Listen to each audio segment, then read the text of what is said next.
Hi everyone, welcome to my channel International Storyteller. In this video, I will tell you the haunted story of a mysterious box called the Dybbuk box. This Dybbuk box is considered one of the most haunted objects in the world. A Dybbuk is the lost soul of a dead person that refuses to pass on after death, as they have sinned in their life.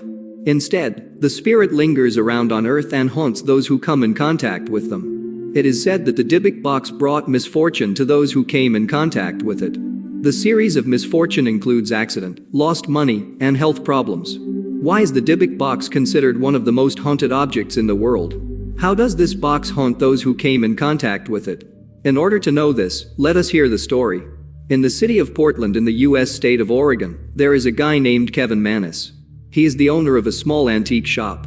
In September 2001, he purchased a vintage wine cabinet at an estate sale for a 103-year-old Jewish woman who had recently passed away.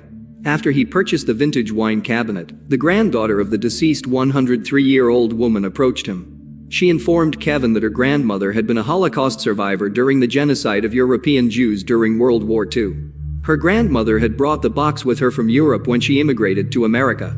She further said to Kevin that this box he purchased is also referred to as a Dybbuk box.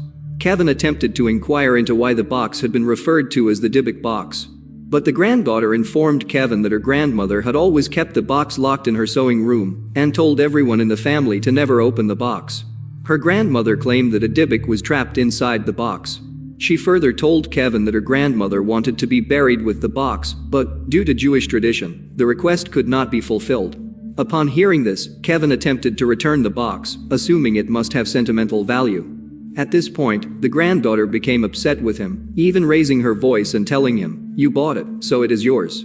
After that, Kevin first took the Dybbuk box to his shop and put it in the basement. He left the shop for the day to make some deliveries, leaving his female employee in charge of the shop while he was gone. After about half an hour, Kevin received a call from the female employee, stating that someone entered the basement of the shop and broke the glass. She also told Kevin that the intruder had managed to lock the iron security gates and the emergency exit, trapping her inside the store. While Kevin attempted to tell her to call the police, his cell phone suddenly got disconnected. He rushed back to the shop and found the female employee on the floor of his office, crying like a crazy person. Upon entering the basement where the Dybbuk box was kept, he started smelling the bad smell of cat urine. Actually, the strong and distinctive smell of cat urine is associated with decaying objects. But if there is no such decay object in the basement, then the smell of cat urine may indicate the presence of paranormal activity in that area. When he investigated, he discovered that all the lights in the basement had been broken. But the strange thing is that there was no evidence of an intruder entering the basement of the shop. After this incident, the female employee quit the job and never returned to the shop to work. Unfortunately, Kevin didn't let this event deter him from keeping the box away from him. But instead, he decided to clean up the box and give it to his mother for her birthday. While cleaning the box, Kevin made the unfortunate decision to open it. Inside the box, he found many strange items. These strange items include one 1928 US wheat penny, one 1925 US wheat penny, one small lock of blonde hair bound with string, one small lock of brown-black hair bound with string, one small granite statue engraved with the word Shalom, one dried rosebud, one golden wine cup, and one black cast iron candlestick holder with octopus legs. On October 31, 2001, Kevin's mother, Ida Kevin, came to his shop for a lunch date. At that time, Kevin gave the Dybbuk box to his mother. While he went to make a phone call, his mother proceeded to examine the box. But a moment later, his employees told him that something appeared to be wrong with his mother. When Kevin went to check on his mother, he found her sitting in a chair, unresponsive and with tears running down her face. After being taken to the hospital, it was discovered that his mother had suffered a brain stroke. Along with the brain stroke, she appeared to have partial paralysis and had lost her ability to speak. But Kevin has no idea that his mother's condition was due to the Dybbuk box. So a few days later, he gave the box to his sister. His sister kept the box with her for a week.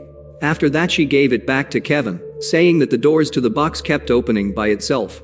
Next, he gave it to his brother. His brother kept it for only 3 days and returned it to Kevin because his wife said that it smelled like cat urine. Then, Kevin gave it to his girlfriend. After keeping the box for just 2 days, his girlfriend told him that he needed to sell it quickly. That very same day, Kevin managed to sell the box to a middle-aged couple. 3 days later, Kevin would find the box sitting at the front doors to his shop. Unable to get rid of the box, Kevin decided to take it home.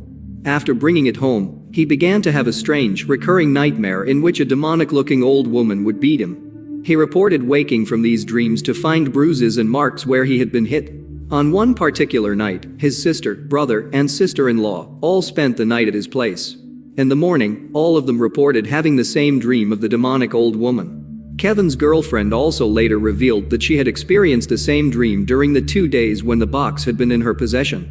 Following that night, Kevin started seeing scary shadowy figures in his home.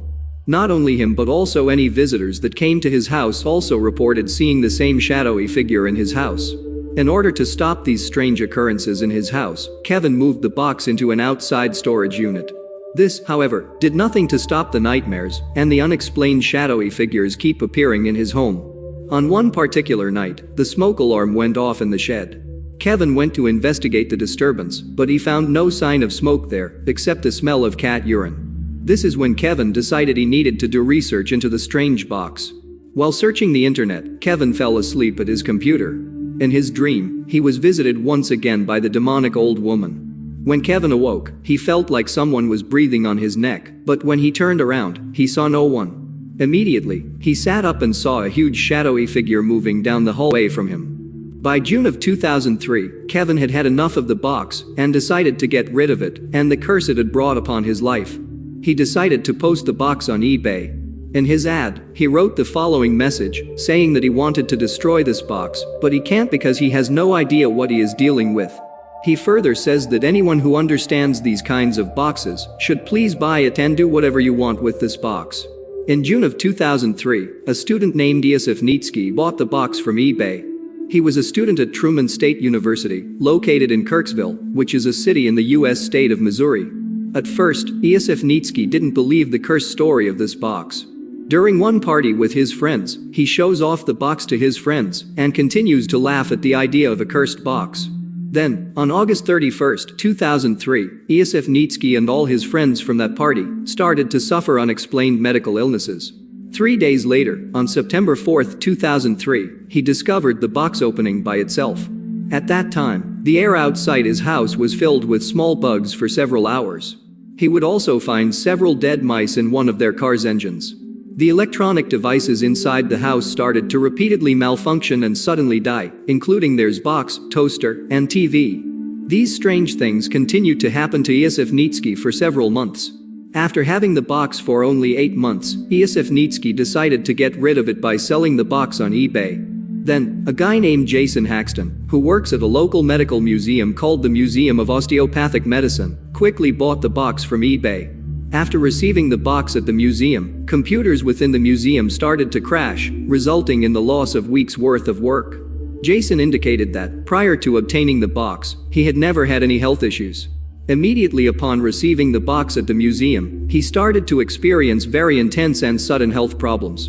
Being a man of science, Jason believed that the sudden illness was a result of direct contact with contaminants on the box. But when he tested for the traces of mercury and biohazard on the box, all the tests came up negative.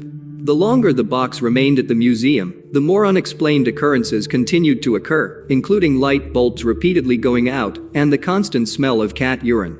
Many staff members also reported sudden illnesses while working in the museum. It was around this time that Jason was told to get rid of the box from the museum. After that, he took the box to his home. At night, Jason started to experience the same dream of the demonic-looking woman beating him. But instead of bruises, he reported that he would wake up with many bumps on the surface of his skin. Like the previous owners of the Dybbuk box before him, he started to see shadowy figures throughout his home. Jason, who used to believe everything could be explained through science, now started to believe that the Dybbuk box is really haunted. So he decided to contact the first owner of the box, Kevin, in an attempt to get more information on the origins of this mysterious box. Kevin revealed that he ended up going back to the house where he had originally bought the box. There, he met Sophie, a cousin of the original owner of the box, that is, the 103-year-old Jewish woman who had recently passed away. Sophie revealed that the original owner's name of the box was Havilah. Prior to World War II, she made a makeshift Ouija board in hopes of contacting a spirit to help her. Instead, she made contact with the spirit of a Dybbuk. With the help from Sophia, Havilah was able to trap the evil spirit within the box. Sophie told Kevin that when he bought the box and unknowingly opened it, he had released the spirit trapped within the box. After hearing all this from Kevin, Jason consulted with a Jewish religious person about how to return the spirit of the Dybbuk inside the box. The Jewish religious person told Jason that the spirit of Dybbuk remained attached to the box. So, if the box was properly sealed away, the spirit present within the box could be neutralized. Jason was advised that he needed to construct a box made of acacia wood coated with gold. After constructing the box and sealing the Dybbuk box inside, the strange occurrences stopped and his health returned to normal. After that, in 2004, Jason reported that he received non-stop emails from people wanting to know more about the box and from those who hoped to purchase it from him. He reportedly refused all offers, no matter the price. When they asked where the box was, he said that he had buried the Dybbuk box somewhere safe. Then, in 2017, Jason gave the box to paranormal investigator Zach Bagans. After receiving the box, Zach Bagans placed it in his haunted museum, located in downtown Las Vegas. The box is kept behind a secured protective glass case. In June 2018, while rapper Post Malone was visiting the museum, Zach Bagans decided to take out the box from the protective glass case and show it to Post Malone. Although Post Malone never actually touched it, he put his hand on Zach Bagans' shoulder while he was in direct contact with the Dybbuk box. This led him to indirectly contact the Dybbuk box. It also resulted in many unfortunate incidents later in his life. Shortly, 2 months later, on August 21, 2018, 2 of the tires on Post Malone's private jet would mysteriously blow out while taking off. The plane reportedly had to circle the sky before being able to make an emergency landing. Next, on September 1, 2018, 3 armed robbers broke into a San Fernando Valley home that had recently belonged to Post Malone, where they reportedly stole a lot of cash and jewelry. A week later, Post Malone was involved in a car accident in the city of West Hollywood in California. According to police, his assistant was driving the Rolls-Royce car with Post Malone in the passenger seat, but fortunately no one sustained any injuries in the accident. This all proof that the Dybbuk box has brought misfortune to those who came in contact with it. This cursed box would remain behind glass in paranormal investigator Zach Bagans' haunted museum, located in downtown Las Vegas. But in July 2020, paranormal investigator Zach Bagans removed the box from the protective case and continued to investigate this mysterious haunted Dybbuk box.